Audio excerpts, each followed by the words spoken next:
Hey, halo everybody. Ketemu lagi bareng Bayu di podcast Italian GP part kedua. Ini bakal panjang karena kita akan membahas pabrikan KTM dan Ducati, yang mana Ducati punya 8 rider. Plus kita akan membahas soal bursa rider dan apa yang terjadi behind the skin drama Saving Private Mark Season 2 The Stolen Seat. Jadi kita bahas dulu dari KTM ya. Pertama soal Brad Binder. Apa yang terjadi dengan dia? Jadi ya lagi-lagi dia ini agak kurang bersinar dibandingkan Pedro Acosta. Itulah kenapa ketika gonjang-ganjing Marc Marquez itu akan kesulitan mendapatkan seat pabrikan dan gak bakal dapat motor pabrikan di race ini. Gosip berhembus sepoi-sepoi, Red Bull mulai kontak KTM untuk bisa menyingkirkan Brad Binder. Udah gue bilang kemarin kan, KTM gak mau dari awal, dari tahun lalu bahkan gak mau. Jadi mulailah Binder dikritik oleh ABR, katanya ya mending si Binder ini dibuang aja karena dia selalu gagal bersinar dibanding Pedro Acosta. Ya faktanya sih memang begitu. Jadi Brad Binder bilang, ya saya sebenarnya berharap hasil yang lebih baik dari balapan ini. Tapi begitu saya memulai balapan, saya tidak punya kecepatan untuk mengimbangi pembalap di depan. Jadi saya melakukan yang terbaik yang bisa saya lakukan karena ketika saya mulai mempush, saya terus kehilangan ban depan dan tidak bisa menjaga line saya. Jadi overall balapan saya ini adalah balapan yang sulit. Nah, apa kabar dengan Papa Pip? Papa Pip tadi ada yang tanya di part pertama.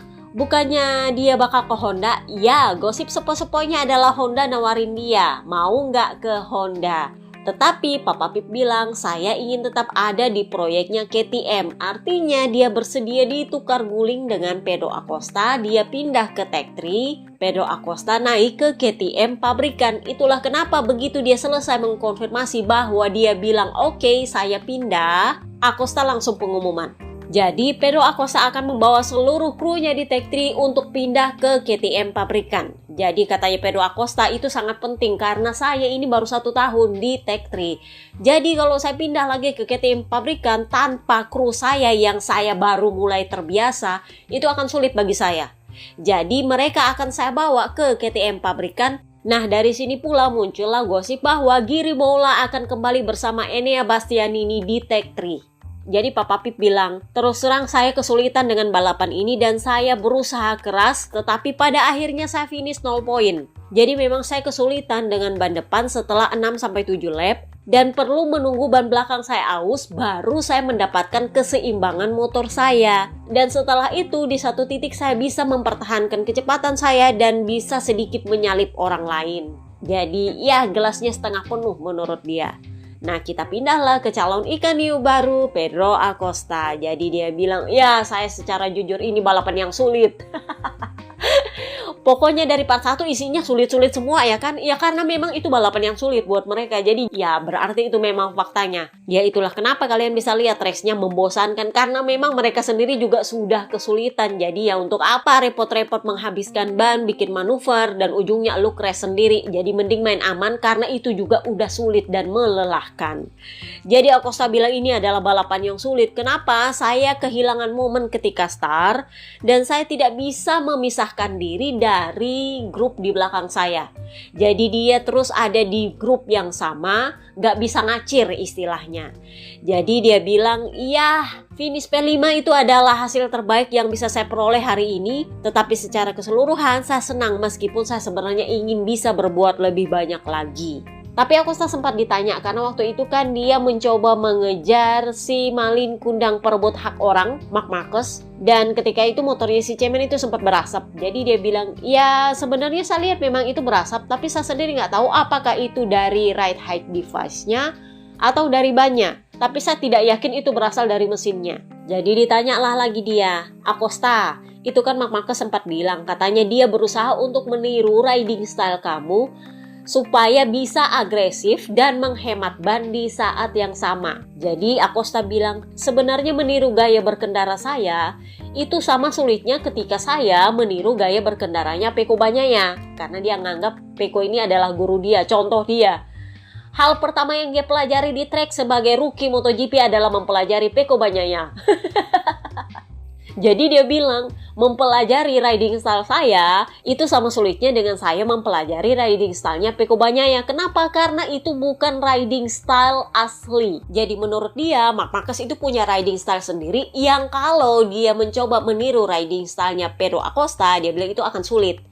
Karena memang Marc Marquez selama sesi kualifikasi dia mengakui bahwa dia mempelajari dan mencoba meniru riding style para rider terbaik. Jadi waktu kualifikasi Marc Marquez bilang, saya berusaha mempraktekkan riding style para rider top Ducati ketika time attack. Tapi khusus untuk time attack aja. Karena mereka punya riding style sendiri untuk bisa mencetak waktu terbaik. Kurang lebihnya sih seperti itu. Apa kabar Augusto Fernandez? Dia retired, katanya ada masalah teknis. Tapi nggak dijelaskan apa. Sekarang kita pindah ke Ducati. Ini bakal lama. Mereka punya 8 rider. Kita mulai dari Marco Bes yang paling nggak memuaskan hasilnya. Marco Bes bilang masalahnya kembali sama. Kopling rem.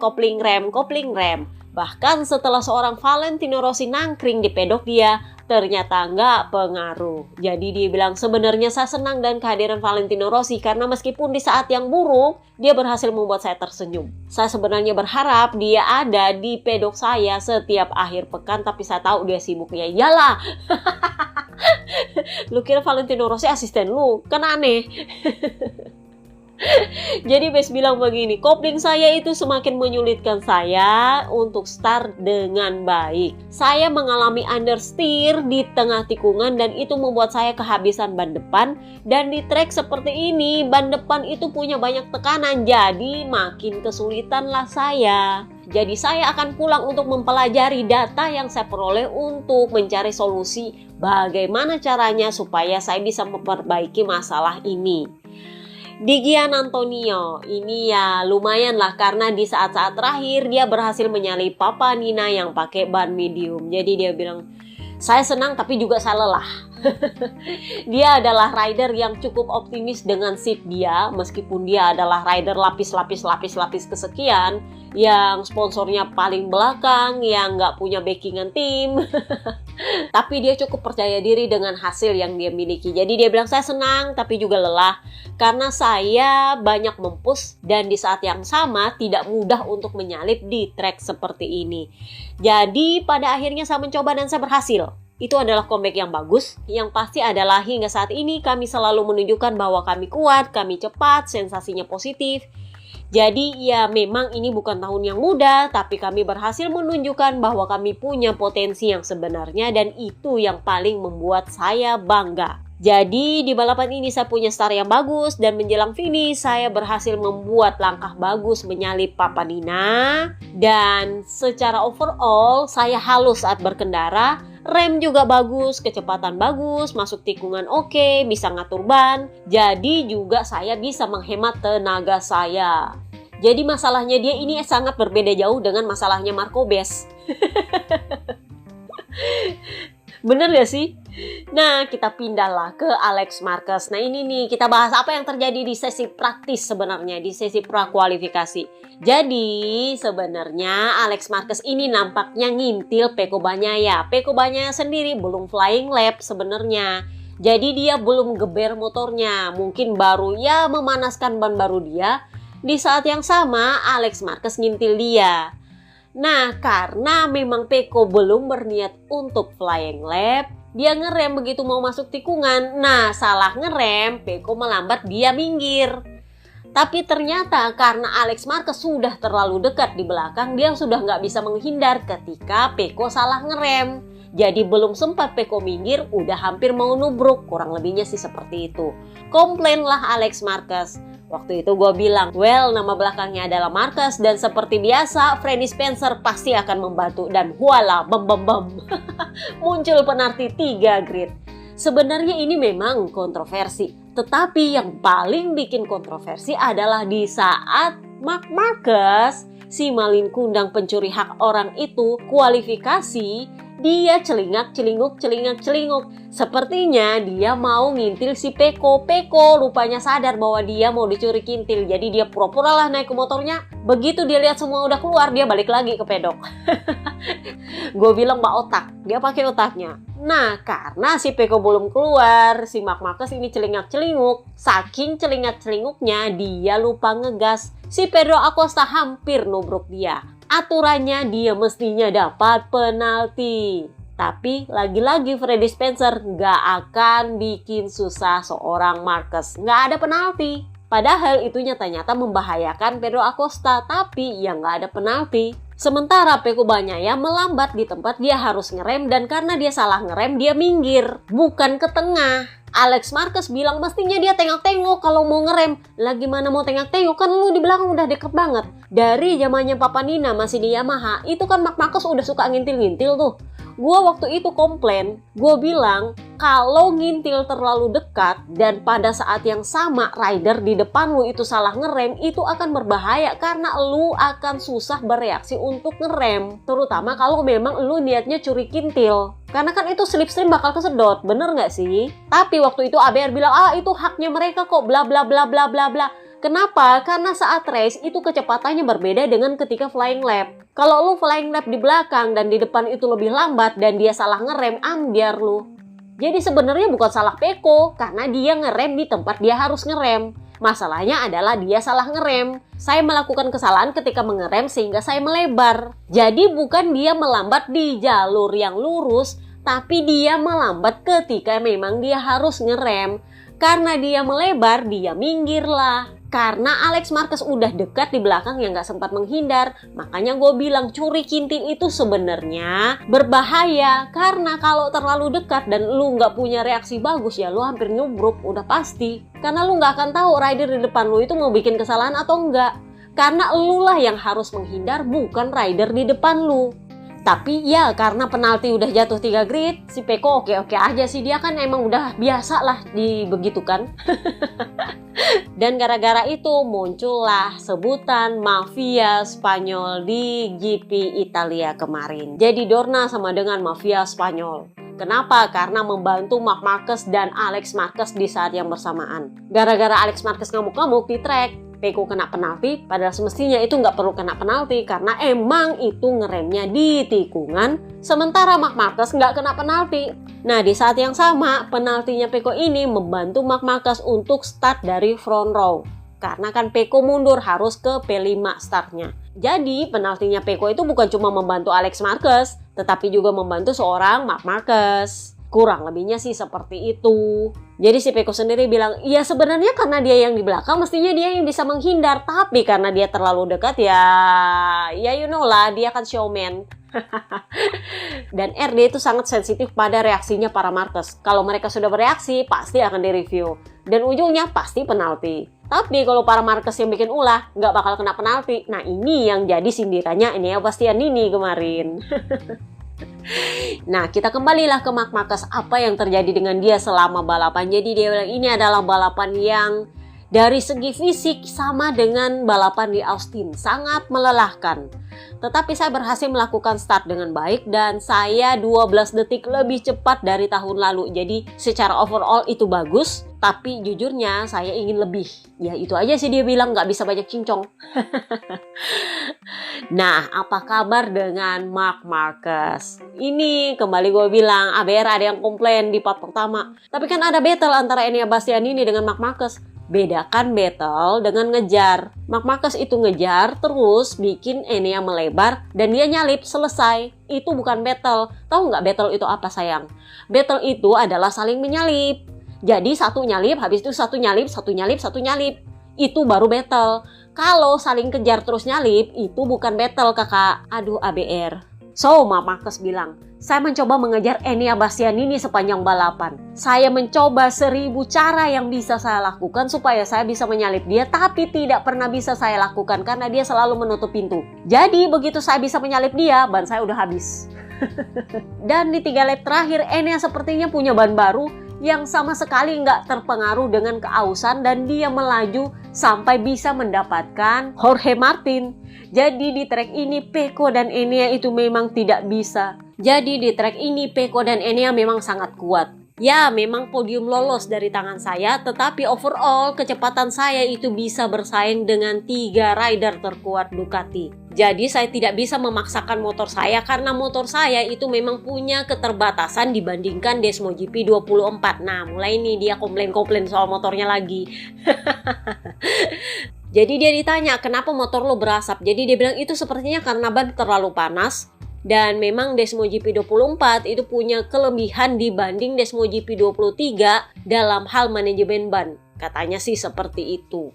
Nah, kita pindahlah ke Morbidelli. Morbidelli ini akhirnya punya hasil yang stabil bagus di top 10 selama Italian GP. Jadi dia bilang saya puas dengan hasil bagus saya karena itu tandanya masa adaptasi saya sudah selesai.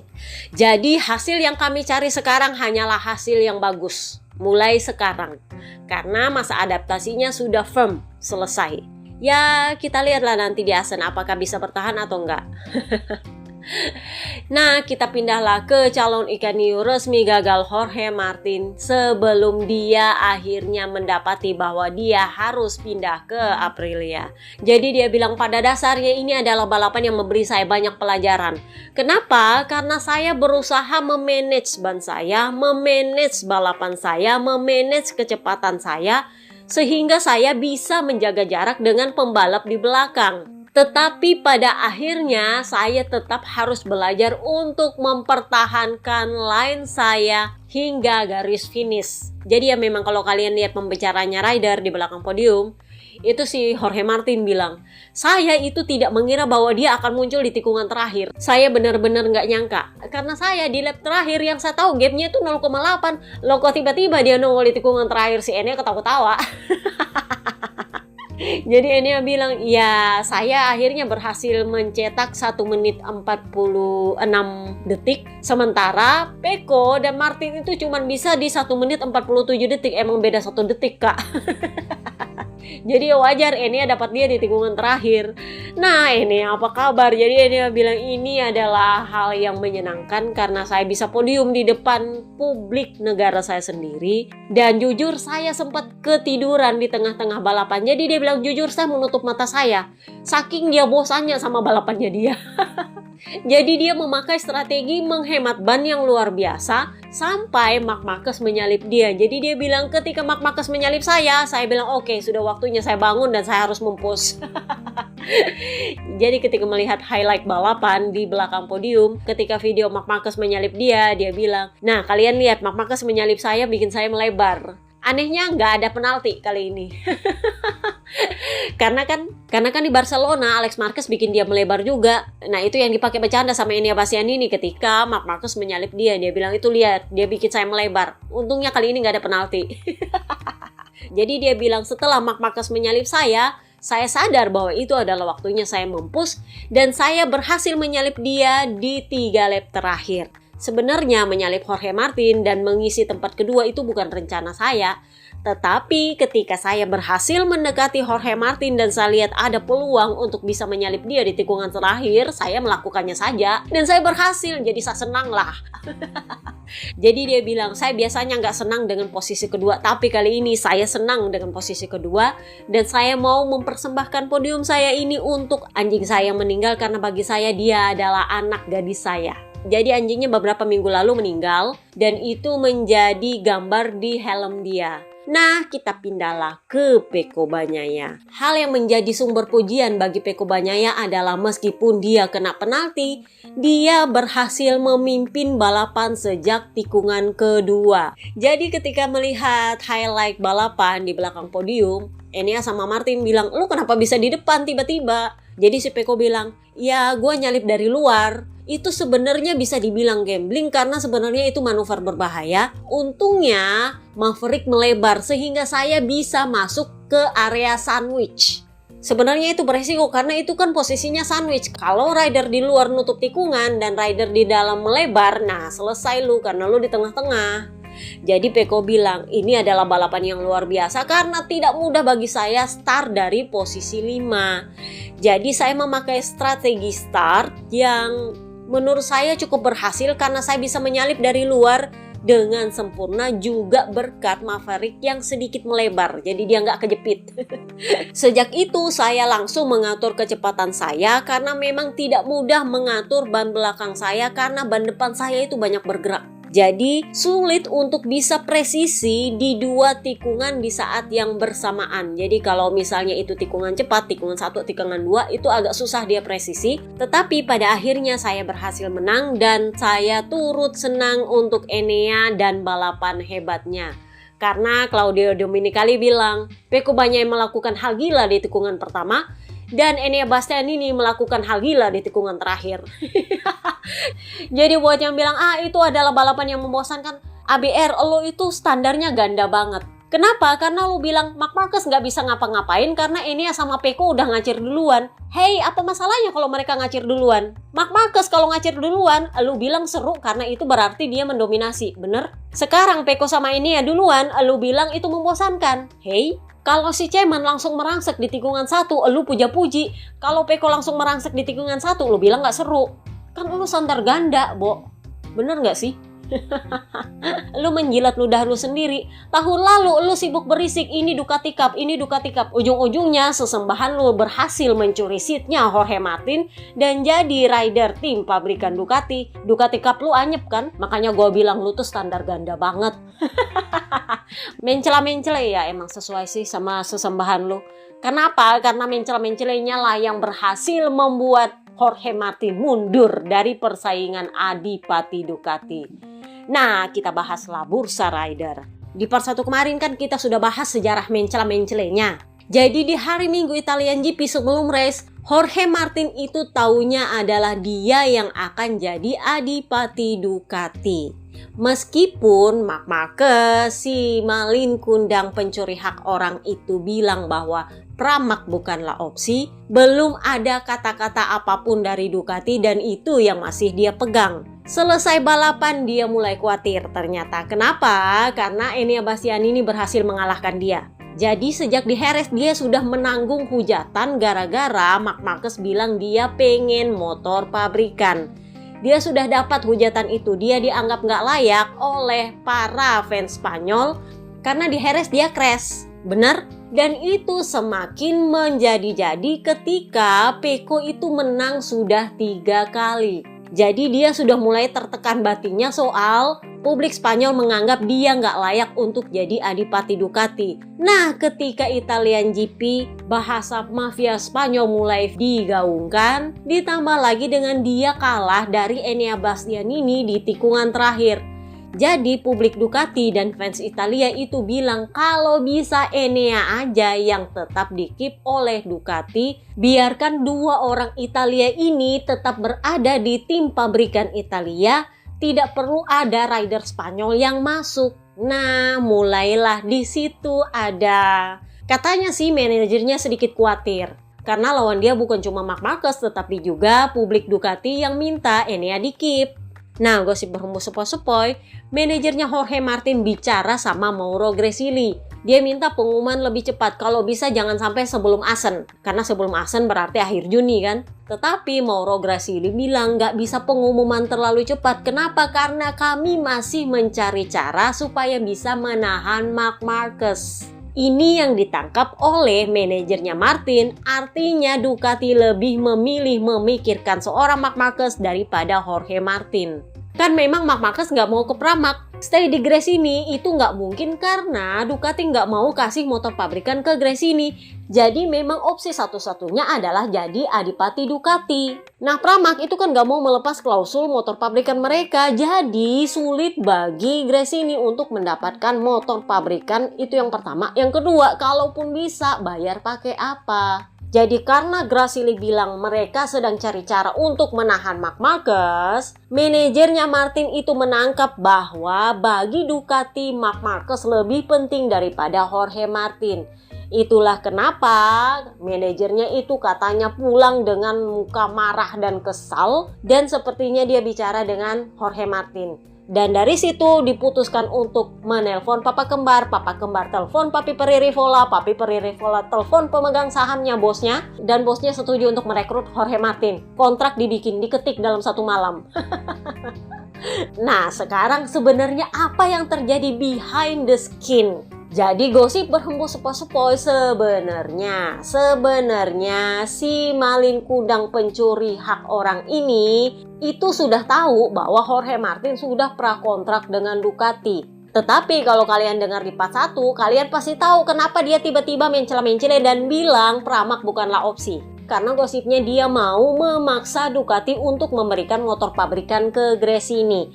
Gue sempat berpikir kenapa dia kekeh banget dengan Gresini sebagai plan B dia. Karena itu adalah rencana cadangan. Kalau dia gagal jadi adipati, dia akan tetap membalap di Gresini dengan motor pabrikan. Dan kalau dia jadi adipati, itu motor pabrikan bakal buat adik dia. Jadi dia mau memastikan dulu bahwa ada motor pabrikan buat Gresini. Di saat yang sama, ini adalah mencela-mencela yang punya 2 target. 1, plan A-nya dia adalah jadi adipati Ducati. Plan B-nya dia adalah stay di Gresini dengan motor pabrikan. Dan dua-duanya manapun itu adalah hal yang bagus untuk dia. Meskipun sebenarnya dia tahu bahwa Jorge Martin itu sudah diprakontrak untuk jadi adipati Ducati. Ketika hari Kamis dia sempat ditanya oleh wartawan, bukannya kamu sudah tahu bahwa Jorge Martin sudah prakontrak dengan Ducati? Tahu nggak dia bilang apa? Kan belum pengumuman. Dan karena belum pengumuman, apapun bisa terjadi. Jadi dia berniat untuk bermain psikologi dengan Ducati. Lu kasih yang gua mau atau enggak? Sementara Ducati, lu masuk di Pramac atau enggak? Dan Grasili mengatakan bahwa tidak akan ada Ducati pabrikan kelima untuk Gresini. Itu adalah caranya dia untuk memaksakan Marc Marquez pindah ke Pramac. Sayangnya Marc Marquez no ke Pramac karena dia juga punya rencana untuk Gresini. Di saat yang sama, gosip berhembus sepoi-sepoi, Red Bull sebenarnya sudah mulai kontak KTM untuk menyingkirkan Brad Binder dari seatnya, mempersiapkan seat untuk Marc Marquez. In case dia nggak dapat motor pabrikan di Gresini, dan karena Red Bull juga tahu bahwa Jorge Martin itu sudah prakontrak dengan Ducati. Tetapi kemarin kan gue bilang, kita lihat sekuat apa Stefan Pirer melawan tekanannya Red Bull. Stefan Pirer ternyata tetap bilang no. Dia kembali menegaskan bahwa Brad Binder akan tetap ada di seatnya saat ini. Ujung-ujungnya kalang kabut lah. Cawe-cawe nongol, gosip berhembus sepoi-sepoi. Ini ada mantan manajer yang bilang bahwa cawe-cawe menghubungi Claudio Domenicali. Kenapa? Karena memang cawe-cawenya adalah dia harus di Ducati apapun ceritanya. Karena dia adalah mesin uang untuk owner barunya MotoGP, dan itu baru bisa berhasil kalau si Cemen ini tetap ada di Ducati. Masalahnya adalah si Cemen juga mau tetap di Ducati, tapi ada syaratnya ABCD. Itulah kenapa di hari Minggu ketika Domenicali nongol di pedok Ducati, mukanya nggak seneng. Kenapa? Karena cawe-cawe mengatakan bahwa Marc Marquez gimana pun caranya harus tetap di Ducati memakai motor pabrikan. Dan karena dia nggak mau di Pramac, maka dia artinya harus ada di seat adipati. Jadi taktiknya Ducati sejak awal itu adalah main psikologis, di mana mereka mau tetap mempertahankan Pramac, menjadikan Jorge Martin sebagai adipati, yang mana itu adalah pilihan teradil. Marc Marquez tetap dapat motor pabrikannya dia, tetapi di Pramac karena Pramac bisa bayar full. Di saat yang sama mereka juga nggak perlu kasih subsidi ke Gresini. Jadi semuanya mereka dapat Marc Marquez, mereka dapat Pramac, mereka dapat Jorge Martin. Adil. Sayangnya Marc Marquez nggak mau. Kenapa? Karena dia maunya yang terlibat itu hanya Gresini dan tim pabrikan, no Pramac. Ujung-ujungnya Jorge Martin yang jadi korban. Kenapa? Karena dia akhirnya kejepit-jepit, kalah sama cawe-cawe. Ngerti? Jadi ketika Grasili bilang kami lagi cari cara gimana caranya supaya menahan Marc Marquez, itu manajernya langsung bilang no, kalau gitu kami pergi. Di satu sisi ini bisa dibilang kalah mental duluan, tetapi di sisi lain gue juga bisa maklum karena memang Jorge Martin itu udah muak berusaha mati-matian selama 3 tahun membuktikan diri. Ujung-ujungnya dibilang kami berusaha menahan Marc Marquez. Jadi ada yang bilang Valera ini nggak terlalu bagus dalam memanage ridernya sehingga dia melepaskan begitu saja peluang untuk Jorge Martin bisa bertahan di Ducati. Tetapi di sisi lain ya mungkin juga ada harga diri dan kemuakan. Kalau menurut gue itu memang muak. Jadi ketika tes Mugello, kalau kalian lihat gua posting live timing, itu ada fotonya Jorge Martin lagi nongkrong sama papa kembar di depan pitnya Aprilia. Itu siang-siang apa pagi-pagi habis hujan kalau nggak salah. Tapi nggak ada yang curiga bahwa di situ sudah ada pembicaraan kontrak. Waktu itu media cuma bilang iya karena mereka kan satu manajer. Jadi ya wajar lah sama-sama karena mereka udah kayak saudara. Ujung-ujungnya sore-sore tanda tangan kontrak, Kak. Jadi Papi Peri Rivola bilang ini adalah penandatanganan kontrak tercepat dalam sejarah Aprilia. Hanya pakai 1 malam. Jadi dia bilang semuanya itu berawal dari kemarin malam ketika saya menyadari bahwa kami punya peluang untuk merekrut dia. Saya mencoba menelpon bos saya, gue lupa siapa namanya, dan saya mendapat persetujuan karena bos kami ini adalah bos yang sangat haus kemenangan. Jadi mendapatkan rider yang haus kemenangan itu adalah hal yang sangat dia mau. Jadi nggak pakai ABC, oke langsung setujui. Kontrak dibuat dan semuanya langsung ditandatangan di jam 5.30 dan kami pengumuman di jam 6 sore. Dan ini memang mengejutkan semua orang. Karena memang Ducati itu berusaha menahan kedua orang ini plus Pramac. Kalau bisa mereka tahan Enea, itu bakal ditahan juga Enea sebenarnya. Ngerti? Jadi Enea itu sebenarnya bakal ditaruh di Pramac, Martin atau Marc Marquez itu bakal juga di Pramac. Sementara Morbidelli akan disorong ke VR46 dan Fermin Aldegar itu akan disorong ke Gresini. Sebenarnya mereka sudah ngatur-ngatur. Sayangnya adalah Marc Marquez nggak mau kalau nggak ada Gresini di dalam plan. Jadi pilihannya adalah lu kasih gua ke Gresini atau gua jadi adipati. Dia sadar bahwa memang Jorge Martin itu bakal jadi adipati. Jadi dia mencoba untuk memaksa Ducati kasih gua motor pabrikan di Gresini. Gua nggak mau ke Pramac. Kenapa? Karena dia butuh kepastian bahwa Gresini dapat motor pabrikan tahun depan. Kalaupun misalnya dia jadi adipati, adiknya yang dapat itu motor. Benar? Jadi ini memang adalah bagian dari rencananya dia. Nah, rencananya Ducati dengan bilang gak akan ada motor kelima di Gresini itu adalah agar Marc Marquez memilih lu ke Pramac atau lu out. Ducati sebenarnya hampir memenangkan ini kalau bukan gara-gara Jorge Martin tiba-tiba mundur. Kenapa? Karena dengan mundurnya Jorge Martin secara otomatis satu-satunya yang bisa naik jadi adipati Ducati itu cuman Marc Marquez. Ada yang tanya kenapa bukan Enea Bastiani apalagi BSO? Nggak bisa. Kenapa? Karena secara klasemen hanya Marc Marquez yang layak untuk itu. Enea is out of the box, apalagi Marco Bez. Jadi jangan berharap bahwa Bebe Vale itu akan cawe-cawe ke Ducati. Bebe Vale itu nggak punya hubungan bagus dengan Ducati, as you know. Yang punya hubungan bagus dengan Ducati itu cuman Uchiyo, Bebe Vale enggak. Jadi Bebe Vale itu sama sekali nggak akan mencampuri Ducati punya keputusan. Jadi kalau ada yang bilang, Bebe Vale bisa nggak sih mempengaruhi Ducati? No, nggak akan bisa. Tapi apakah dia rela Pecco punya teammate seorang Marc Marquez? Ya Pecco nggak akan masalah. Kenapa? Karena di saat yang sama ini akan menjadi challenge untuk Pecco untuk membuktikan diri bahwa dia adalah rajanya Ducati. Dan kalau dia jurdun lagi, maka itu akan menjadi pengakuan dari publik Spanyol bahwa dia memang layak untuk seorang juara dunia. Karena selama ini dia selalu ditolak oleh publik Spanyol karena dianggap bahwa dia jurdun gara-gara motor. Well, itu motor yang dia kembangkan sendiri, bukan motor hasil kembangan orang. Jadi dia jurdun dengan kerja kerasnya sendiri. Jadi Bebe Vale nggak akan masalah soal Marc Marquez jadi teammate-nya Pecco. Lalu ada yang bilang, oh ini fansnya Ducati rata-rata adalah fansnya Rossi. Well, sejauh yang gue tahu, fansnya Ducati itu beda dengan fansnya Rossi. Dan orang Italia itu sangat membanggakan seorang Valentino Rossi itu karena dia adalah ikon olahraga nasionalnya Italia. Jadi meskipun lu bukan fansnya Ducati, lu akan tetap bangga pada seorang Valentino Rossi. Jadi kalau mau membawa Sepangkles, menurut gue itu udah nggak relevan. Kenapa? Karena fans MotoGP sekarang itu bahkan mungkin sudah nggak tahu apa yang terjadi di Sepangkles sana. Itu sudah hampir 10 tahun, Kak. Gue nggak yakin mereka sudah kenal MotoGP di zaman 2015 kemarin. Nggak yakin gue. Jadi itu sebenarnya sudah nggak relevan dengan penentangan publik Italia kepada Marc Marquez. Tetapi yang bikin publik Italia nggak suka Marc Marquez ini adalah karena sejak tahun lalu dia selalu cari gara-gara dengan Pecco Bagnaia. Karena Pecco Bagnaia adalah ikan hiu di luar rencananya MotoGP. Dia punya hatinya seluruh fans Italia yang bangga dengan pencapaian jurdunnya dia. Seorang rider Italia yang berhasil membawa pulang 2 gelar juara dunia berturut-turut ke pabrikan Italia. He is the proud of Italy. Itulah kenapa banyak yang bela dia, karena mereka adalah orang Italia. Sudah gue bilang Italia itu nilainya kekeluargaan banget. Masalahnya adalah para Marquez ini selalu cari gara-gara dengan Pecco, yang menurut para fans, terutama fansnya Ducati dan Pecco Bagnaia, itu nggak adil. RD selalu berat sebelah kalau soal dia. Dan itu bukan cuma tahun ini, tahun lalu, dan tahun lalunya lagi, gitu aja terus.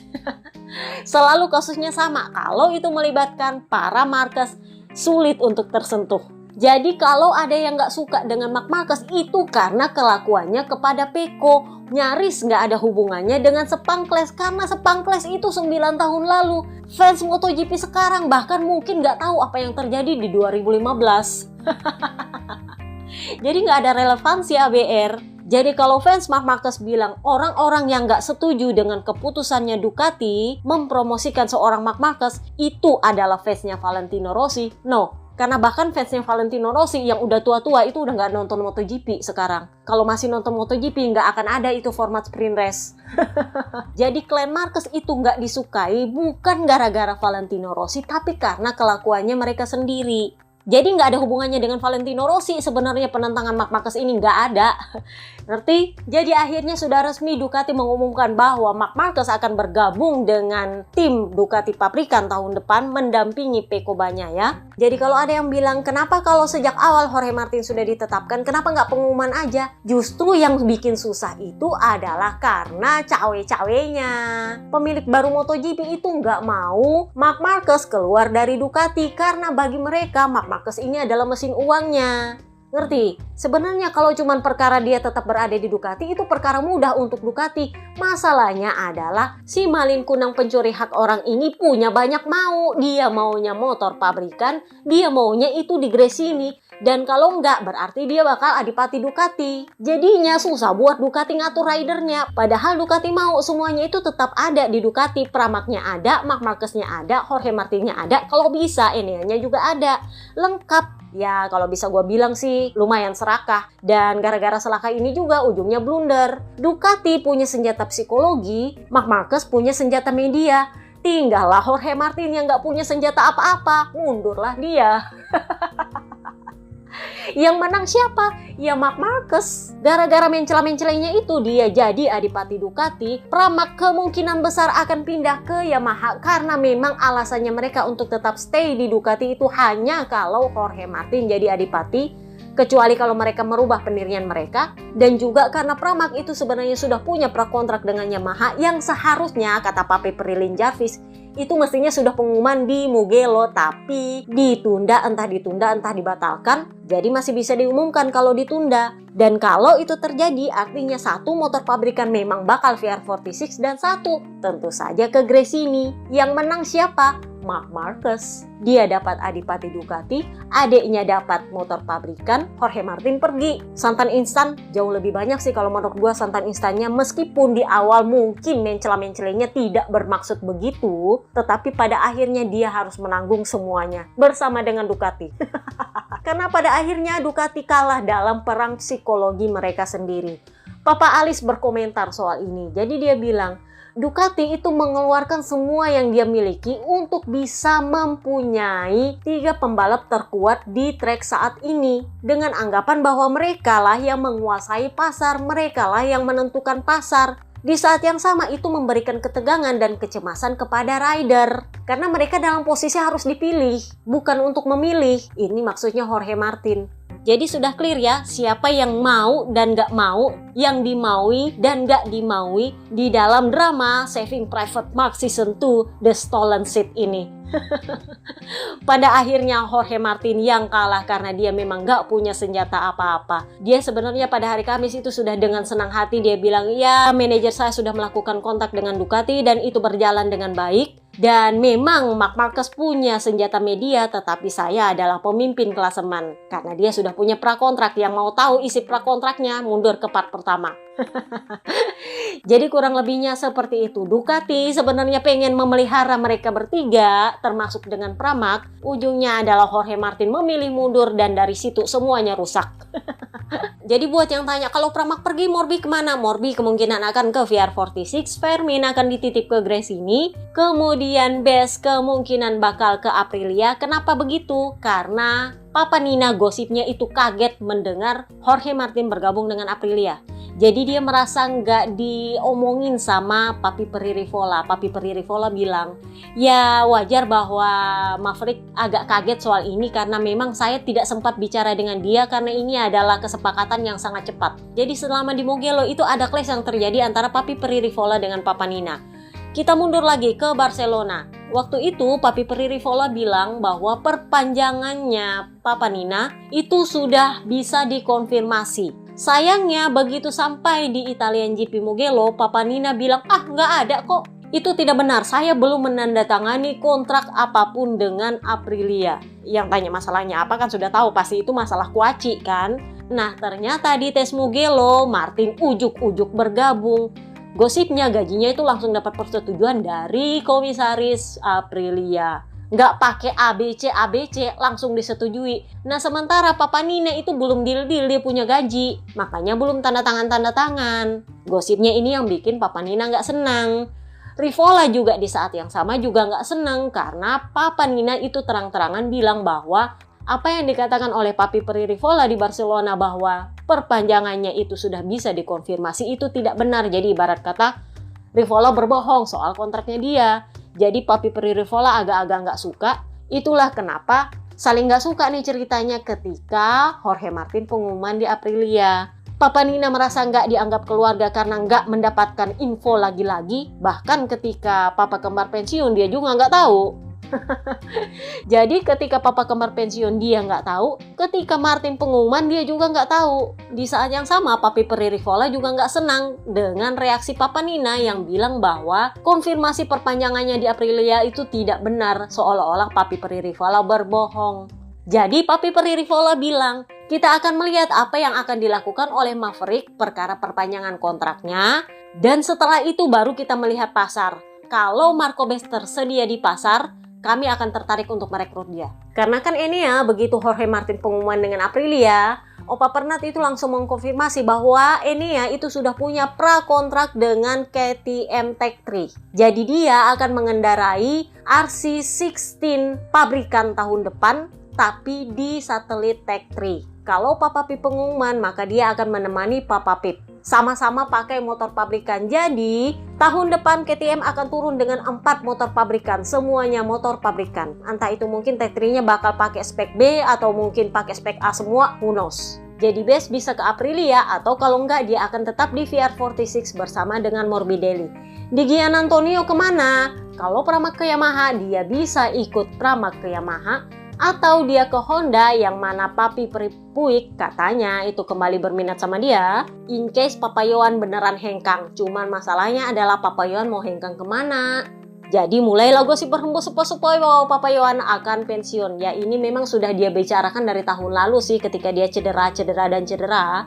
Itu dia bilang saya kepikiran untuk pensiun. Tapi saya pikir kalau saya belum mencoba sampai di titik dimana saya berpikir memang sudah seharusnya saya pensiun, baru saya pensiun. Nah gosipnya dia bakal pensiun. Karena kalau dia mau ngincar Tech 3 sudah ada Enea dan mungkin Papa Pip akan bertahan di sana. Kalau dia ke Trackhouse justru dia harus ribut lagi sama Joe Robert, sama Papa Alice pula. Rolf Fernandez gosipnya akan dipertahankan. Kalau dia mau ke Pramac, in case Pramac ke Yamaha ya bisa juga. Tapi gosipnya itu juga bakal Manu Fernandez yang bakal naik dari Moto2 yang juga adalah kader Mastercam VR46.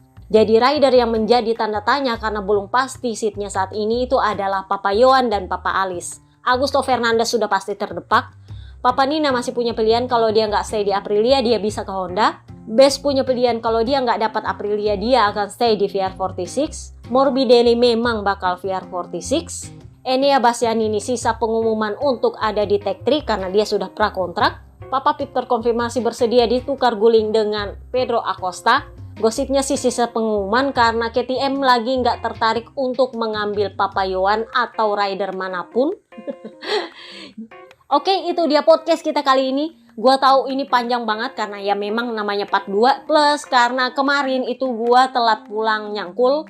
Jadinya part pertama itu pendek. Part kedua ini karena gua punya banyak waktu ya jadinya panjang. Oh ya, buat yang nanya apa yang terjadi dengan mic gue yang rusak ini. Sekarang lagi gue pakai. Ini mic sebenarnya disambungnya ke Lepi. Nah masalahnya adalah gue kalau nge-podcast tangan gue tuh resek mesti gerak. Karena kalau nggak gerak gue bingung mau ngomong apa, suka ngeblank. Ala-ala orang Italia tau nggak sih? Orang Italia itu kalau ngomong mesti gerak juga tangannya. Ya kurang lebihnya kayak gitulah gue. Nah kemarin ketika kita recording podcast yang 1 jam itu, tangan gue tuh nyangkut di kabelnya. Kalau dia nggak nyangkutnya di Lepi, mungkin nyangkutnya di HP-nya ketarik, kabelnya baik-baik aja. Cuman karena dia nyangkutnya di Lepi, kabelnya lah yang putus. Lepinya nggak kenapa-kenapa. Ya untungnya nggak kenapa-kenapa karena kalau Lepinya jatuh lebih berabe lagi kan gue. Jadi kabelnya putus sebelah. Dan gara-gara kabelnya putus sebelah itu nggak kedengaran apa-apa ketika gue recording. Itulah kemarin dibantuin sama orang rumah diselotipin. Karena gue nggak ngerti mesti digimanain. Jadi sekarang posisi Lepi gue taruh di tempat yang lumayan aman. Jadi kalau tangan gue bergerak ketika gue recording podcast itu nggak bakal nyangkut di kabelnya. Oke, see you next time guys. Bye-bye.